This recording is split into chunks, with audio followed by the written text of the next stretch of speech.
అందరికి నమస్తే అండి. ఇవాళ వీడియో ఏంటంటే, మాకు కొంతమంది ఆధికాలు ఉన్నాయి, దానివల్లే కొట్టుకొని వచ్చినారు అన్నట్టుగా మాట్లాడినారు. అంటే మాకు అర్థమవుతుంది. ఏం అర్థమవుతుందంటే, తెలిసిన వాళ్ళు కూడా ఇలా మాట్లాడుతున్నారు. ఆధికం ఇప్పుడు వారానికి ఎంత అమ్మకు అనేది ఖర్చు అనేది తెలుసు అందరికి, కొంతమంది తెలుసు. తెలిసిన వాళ్ళు కూడా ఆధికం గురించి మాట్లాడతారు. లక్షలు పెట్టుబడి పెట్టిన వాళ్ళు మేము ఆధికం గురించి ఆలోచించలేదే. ఏమాధికం అండి? ఇక్కడ 4 ఇండ్లు ఉన్నాయి అంతే.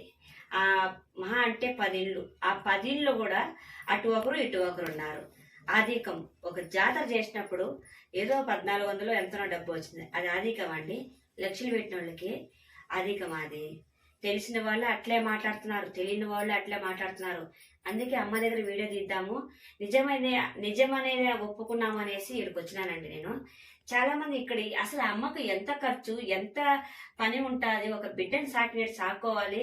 కాకుంటే ఏంటంటే, నాకు ఒక సంకల్పం ఏంటంటే, నా సంకల్పం ఆమె స్వప్నంలోకి వచ్చి నాకు చెప్పింది కాబట్టి నేను వచ్చినానండి. నాకేమి, నేను లక్షాధికారి కాదు, నేను పూర్ ఫ్యామిలీ, మాది పూర్ ఫ్యామిలీ. కాబట్టి ఎంత ఖర్చు ఉంటుంది, ఏం కథ తెలిసిన వాళ్ళు కూడా అలాగే ఆర్థికం గురించి మాట్లాడడం ఎంతవరకు రైట్ కాదు. అదండి నా అనుభవం. ఓకే.